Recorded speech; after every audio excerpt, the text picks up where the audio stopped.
All right, we're going to dive into our message this morning. This is part 3 of Power Up Your Faith. We're going to look at verses 21 through 26, and we're going to conclude this section of James this morning. You'll remember that we are going through this epistle where James, the brother of Jesus, writes to the scattered Jewish believers who are going through persecution early in the first century.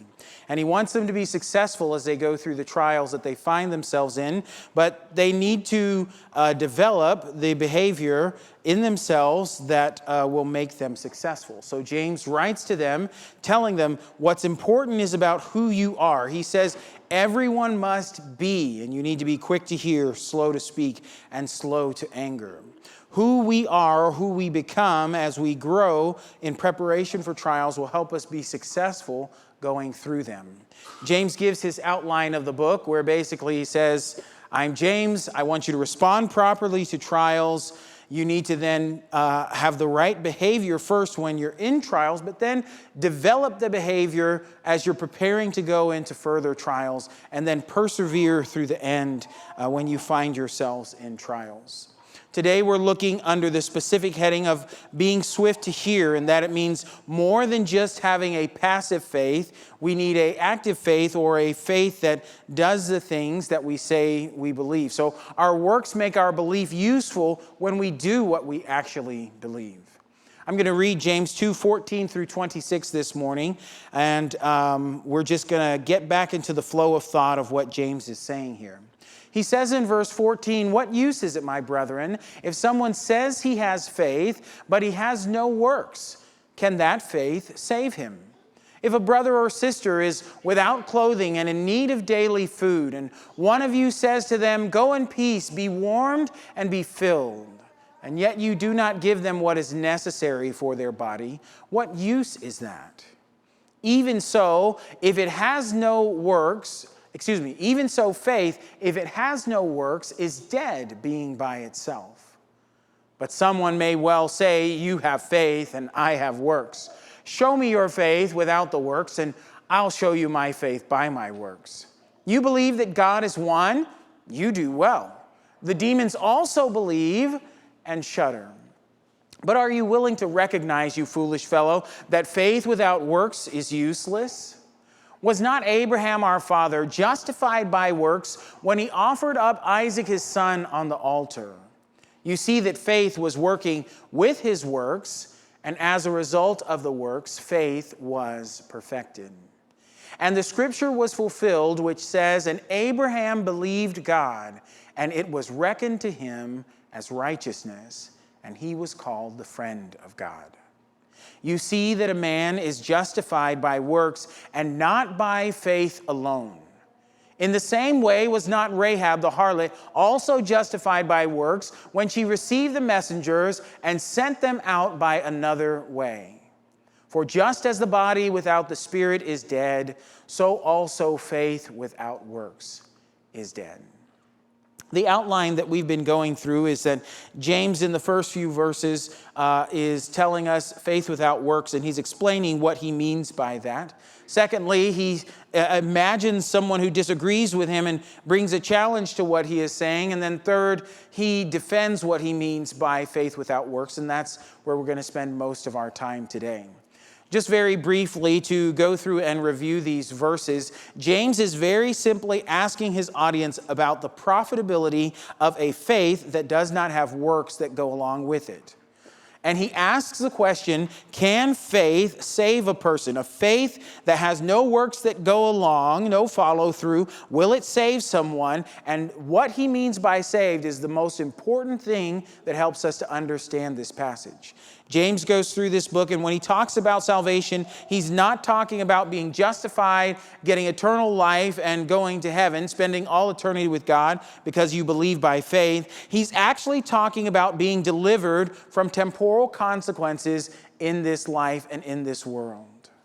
And he gives this illustration about a brother or sister needing food and clothes. And he asks the question again, how is it useful? If you don't do anything for someone, you just say these words and there's no follow through, there's no action that goes with the faith, what good does it do? And he says, faith in the same way that just saying words to somebody doesn't keep them warm when they need clothes and food. In the same way, faith, if it doesn't have works, is dead, being by itself. So we spoke again about how people will talk about faith in this passage, and what they will say is, if you have faith and you don't have works, it ends up being something less than faith, and that's not what James is saying at all. He's saying if you have faith and you don't do anything with it, i.e. somebody riding the bike, you still have faith, but there's no benefit to it. It does not do you any good. So, James continues on now, and he talks about this diatribe, this imaginary person who's going to disagree with him, who's going to say, hey, James, you're saying faith without works is connected. And then this person is going to use these two verses that they speak and say, hey, look, faith and works, they aren't connected. He says, you have faith and I have works. And sarcastically, he's saying, look, show me your faith without the works, and I'll show you my faith by my works. And then in verse 19, he drums up this illustration to show faith and works aren't connected. He says, look, you believe that God is one, and you do well. You do good things. You believe God is one, and you do good things. But the demons, they also believe that God is one, but they don't do good things. They merely tremble or shudder and continue doing evil. Faith and works are not connected, is what he is trying to get across. And now James comes back, calling him a fool, and says, are you willing to recognize, you foolish fellow? And by the way, the word that's actually used here for fool is actually the word for empty. He's saying, look, you have an empty head. The stuff you're saying, there's nothing there. And he goes back and he says, this is what faith without works is about. And here's where we're going to pick up today. He starts off in verse 21 saying, was not Abraham our father justified by works when he offered up Isaac his son on the altar? Now, I want to give you a little bit of backstory about who Abraham is, because Abraham's an important character in the Bible, and maybe some of you know about him and maybe some of you don't. And so a little bit of a backstory for Abraham is Abraham was a man who lived in Ur of the Chaldees. It's in modern-day Iraq, in between the Tigris and Euphrates, that place they call Mesopotamia.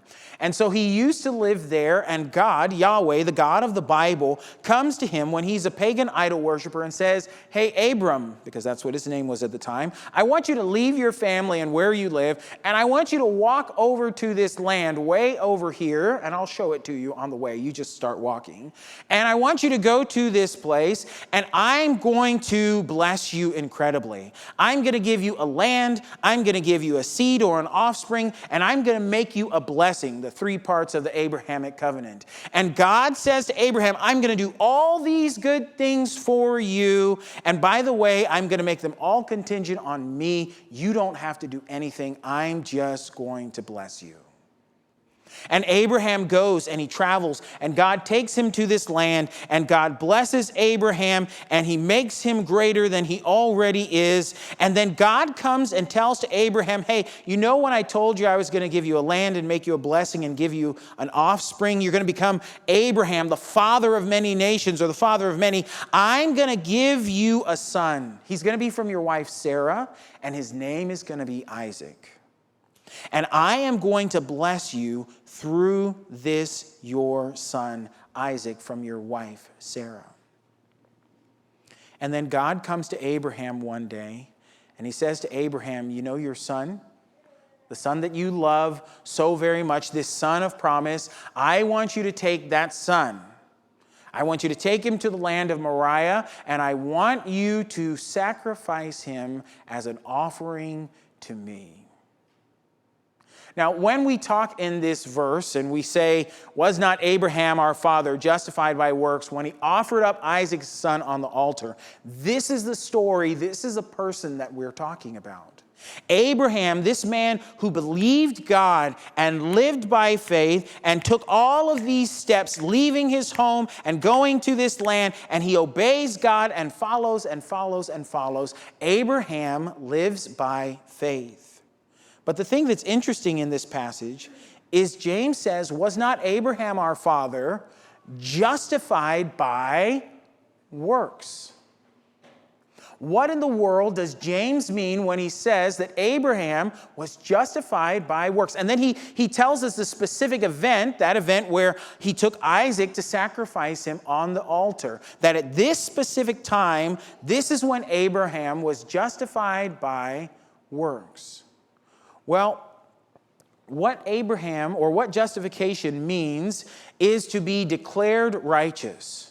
When we talk about justification normally in the New Testament, we see justification by faith alone, that a person is declared righteous. That is legally in the court of heaven before God, you and I. When we believed in Jesus, God says this person is righteous. Not his own righteousness, but Jesus Christ's righteousness is applied to him, and he is no longer guilty. He is a righteous person. So when God sees those of us that are believers, he sees this righteousness because we have been justified. He doesn't see our works, he sees what Jesus did. But the second meaning for the term justification is the meaning to be vindicated, or for somebody to be proven right or true. And when he speaks here about justification in this passage, he is saying Abraham is justified by works before mankind. But when you talk about justification by faith, that is before God. And I believe Romans chapter 4 gives us an indication of this. Now, I'm going to show you this slide. You're probably not going to be able to read it, but I'm going to read you the two verses. If you'd like to go back and look at this passage and study it yourself, Romans chapter 4, beginning in verse 1 down through verse number 8, but we're really looking at verse 2 and verse 5. I'm going to start in verse 2. All he's saying is, okay, Abraham, our forefather. What about Abraham? Verse 2, he says, for if Abraham was justified by works, he has something to boast about, but not before God. What is he saying here? Abraham, if he's justified by works, so there is such a thing as justified by works. If Abraham is justified by works, he does have something to boast about, but not before God. Who does he have something to boast about? Before man. Why? Because Abraham, he believed God. And then he actually followed through on action, believing God. And all of us can look at the story of his life and see that guy really did believe God. He believed that God was going to give him all of these promises, the land, the seed, and the blessing. And then he believed that promise from the seed was going to come through Isaac. And he believed so greatly that when God told him to sacrifice his son Isaac, Abraham went to do it. And the New Testament even tells us that Abraham so trusted God that he would keep his word. He believed that God would raise Isaac back to life again if he sacrificed him on the altar. Look what Hebrews says in verse 17, 18, and 19. By faith, Abraham, when he was tested, offered up Isaac. And he who had received the promises was offering up his only begotten son. That's Abraham received the promise, and he's offering up his unique, one-of-a-kind son. And he says in verse 18, it was he to whom it was said, in Isaac your descendants shall be called. He, that's Abraham, considered that God is able to raise people even from the dead. Abraham so was convinced that God was going to keep his promise. He had faith that he said, I can sacrifice and kill Isaac, and God will raise him from the dead and still keep the promises that he made to me because I trust God. I believe God. I am convinced that what he says is true. So, when he says, was not Abraham our father justified by works before men when he offered up Isaac his son on the altar, he's not contradicting what Paul said when he talks about justification by faith before God, which is a one-time thing. He's talking about justification by works before man, that we can look at Abraham and say, that man, he does truly believe God, and I can see this based on the way he is acting. So then he goes on in verse 22 and says, you see, by the way, James is still speaking to the imaginary objector in this verse. He says, you see that faith was working with his works, and as a result of the works, Abraham's faith was perfected, or it was matured. In other words, what God did is he took Abraham's faith and he grew it based on Abraham doing these works. That Abraham first believed God over here, but as he was tested and as he worked out his faith matured and grew into what it needed to be so that he could pass the test, so that he could be successful as he goes through these difficulties that God has allowed him to go through.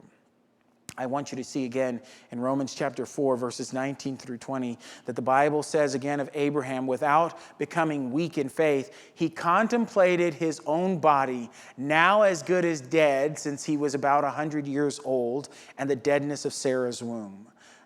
This is just real talk that the Bible is giving. It says that Abraham so trusted God that when he was 100 and his body was dead in regards to having children, read between the lines, and his wife who was always barren and couldn't have kids, that Abraham and Sarah kept trying to have kids even though he is old and she's barren. Why? Because they believed God. And God takes Abraham's faith from there with the works and the believing and grows his faith so to the point where he will say, even if Isaac dies, God will still raise him to life and keep his promises that he has made to me.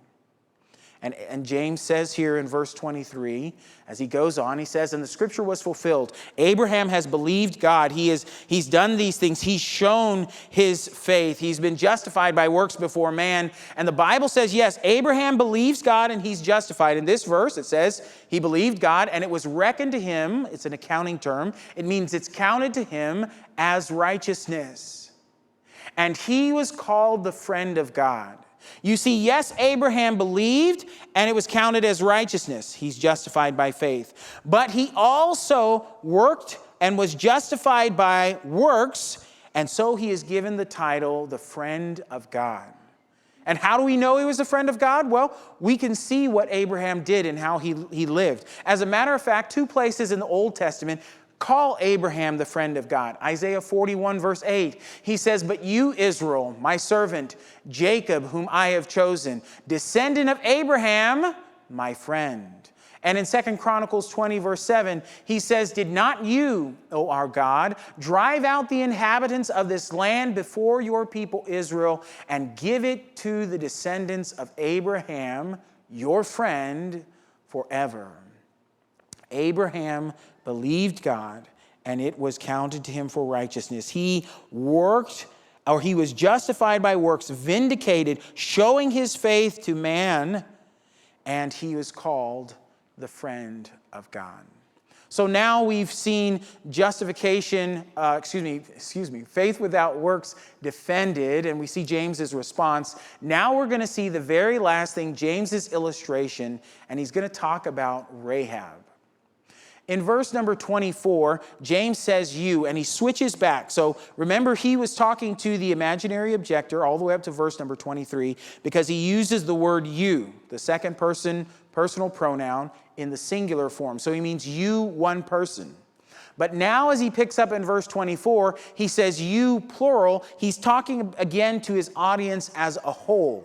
Okay, so in modern English in the South, rather than say you singular and you plural, we say you and y'all, if you've ever been to the South. So in essence, verse 24 picks up with y'all see that a man is justified by works, and a man is not justified alone by faith. What he's saying in this verse is, yeah, there's 2 different kinds of justification that are here, and you're not just justified by faith alone. You can also be justified by works, and that's what happened with Abraham. And he's only making this point to disagree with the objector and show that works and faith are connected.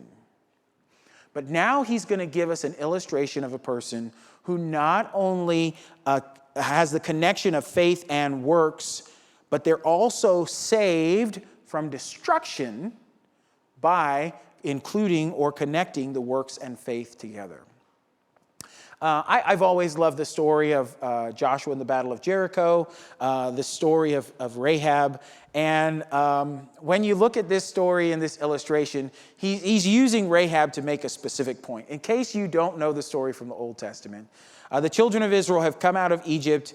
They did the thing with Moses at the Red Sea where the waters part. They walk in the wilderness for 40 years because they wouldn't obey God, and he judged them. And now they've come across the Jordan River, and they stand at the entrance to the promised land before this city called Jericho. It has high walls that are very thick. It's an impregnable city, and the walls are so thick that people have their houses built into the walls of the city. And one of the people who lives in the walls of the city is a woman named Rahab. And Rahab is a harlot. As a matter of fact, every time the Bible mentions Rahab, they call her Rahab the harlot. It's very interesting that God does this because God shows you that he can take Rahab the harlot, that's what she was known as, and include her in the story of the Bible, and she's actually an ancestor of Jesus Christ. God can use anybody that comes from any circumstance and any background. The great thing about this story, though, is when you read Rahab the harlot, if you know Hebrew, Rahab literally means big mouth. So you have Rahab, the big mouth harlot, is the main person that he's going to use here as an illustration.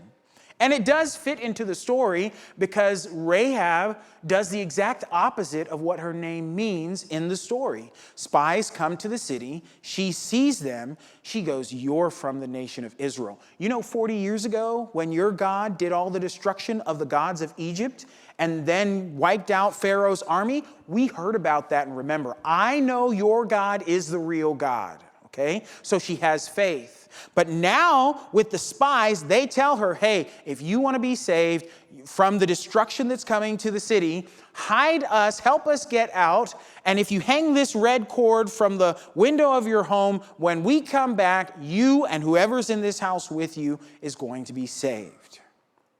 And so Rahab does this. She hides them on the roof under some flax, I believe, and she sends the spies out. And then she even tells the guards who come to talk to her, and it's you can see the tension building in the story because you've got the big mouth lady and the guards are now coming to question her. What is she going to do? And she lies to the guards of her own people and says, oh, they went another way. If you go now, you can go and catch them. And she showed that she believed God by faith when her works mixed together with faith, hid the spies, sent them out another way. And guess what? When the children of Israel came back later on, when they marched around the city walls 7 times, when they shouted and the walls of the city fell flat, whose home was left standing? Rahab's. And she and everyone in that home, they were saved or delivered from the destruction. You see that her faith, I believe in your God, mixed with works, saved or delivered her family. Hebrews chapter 11, verse 31 tells us that Rahab operated by faith, that Rahab the harlot did not perish along with those who were disobedient. You see there, she believed and she was obedient. Faith and works mixed together after she had welcomed the spies in peace. So James now comes to the very last verse, and he says, for just as the body without the spirit is dead, so faith without works is dead.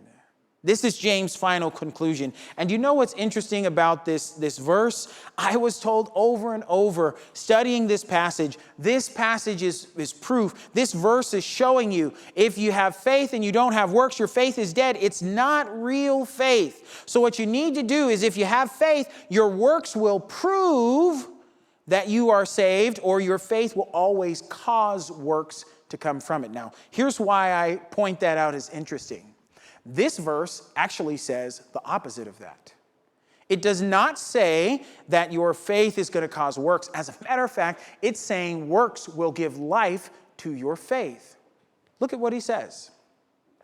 For just as the body without the spirit is dead. So what gives life, the body or the spirit? The Spirit gives life to the body. For just as, or in the same way that the body, if it doesn't have the Spirit, is dead. You guys remember in Genesis, God creates Adam out of the dust of the ground. And when did he become a living soul? When God breathed into his nostrils the breath or the Spirit of life. The Spirit gives life to the body. So also, those words mean literally in the same way. So in the same way that the body is dead if it does not have the Spirit, so faith, if it does not have works, is dead. Or the opposite is, works give life to your faith. This is why I've entitled these 3 messages we've gone through, Power Up Your Faith. Because we can power up our faith by putting works with our faith. We strengthen our faith and grow in our faith by doing the things that God calls us to do and living and walking by faith. You know, sometimes you don't notice it when you go through your Christian life, but if you start obeying God and walking by faith, you're taking these little baby steps. If anybody remembers the reference to the movie about the baby steps with Bill Murray. So we take baby steps as we go down. But sometimes when you stop and look back, you see that they're tiny baby steps and you realize your faith has grown and God now has you taking larger steps and doing more things, or bigger, how you would say, bigger things by faith. In other words, each time we take a step in faith and we mix faith and works together, our faith grows and we go, I have more reason now to trust God. I have more reason to believe God, right? When you first move out of your parents' house and you get into that apartment and the bills come due and the check and you're just like, oh my goodness, how am I going to pay all these bills? You do that for a while and you don't worry about it because you know that it works out, okay? It's the same way with faith with God. When we're doing what God tells us to do and we're practicing saying, you know what? I am afraid, but you know what? I can trust in God. He's never let me down. The time when I had a $5 bill, he didn't let me down. The time when I had a $10 bill, he didn't let me down. The time, God always comes through and our faith grows, or our works empower our faith or give life to our faith. What you and I need to do, what we need to make sure that we do as we go through life, is we need to make sure that we make our faith useful. That we allow our faith to be profitable by mixing faith together with works so that we have a beneficial faith. Not just things that we believe, but we believe and we follow through on these things. We need to allow God to take us through the process of maturing us. Some of us, we want to grow and we want it to be fast, and I want to be a spiritual giant now. Well, you know what? God takes you through all of these things because he's preparing you for the future that he has for you. And sometimes we're just not ready for certain things. Sometimes we can't see. I don't mean to hurt anybody's feelings, but sometimes we're blind and we cannot see that we're not ready. And God is preparing us, and we need to allow God to mature and build us. Do you know, I think it's hardest for us as believers when God is growing us over here and we think God should be growing us over here. When we come to church saying, Lord, today I need a message from the pastor over here, and God sends one over here. And we go, I'm not going back to that church. It didn't help me. I needed a message over here. Well, I think God knows better than you, and nothing happens by accident. Everything's by providence. Let's see where God is trying to grow you and allow him to grow you in those areas so that when God does come over here and you realize, oh, wow, I would never have been ready for this. God has prepared you in the ways that he needs to prepare you. And finally, power up your faith with works. Take those steps again and again, living by faith day after day. You know, sometimes things happen in life that we're not prepared for, that we didn't want to have happen, and God in his infinite wisdom allows you to get into a situation, and you go, I never wanted to be here. And if you're willing to walk by faith, God will take you baby steps and prepare you and work you through and grow you to where you are able to deal with this situation. And you can look back and you can see this is exactly what I needed in my life, what God needed to work in me. You know, I think of the children of Israel when they escaped from Egypt. They ran to the Red Sea, or they went to the Red Sea. They've got a sea in front of them. They can't go to the left or the right, and Pharaoh's army is coming up behind them. And it really looks like they're jammed in, and they're in a lot of trouble. We sit, and if we don't have faith that God can do what needs to be done, we'll start panicking and freaking out and acting stupid, okay? Right? Scared people do stupid things. But people who live in faith go, God, you can do this. And what did God do? There's not a direction any other way. Let's just open up the sea and you guys can go right through. God knew what he was able to do, and if the children of Israel had chosen to trust in him, and if we will choose to trust in him in our lives, when we look like we're hemmed in and our life's not going where we want it to go, God can open up the sea and we can go through on dry land, just like the children of Israel. If I may say to you very humbly, let's power up our faith with works.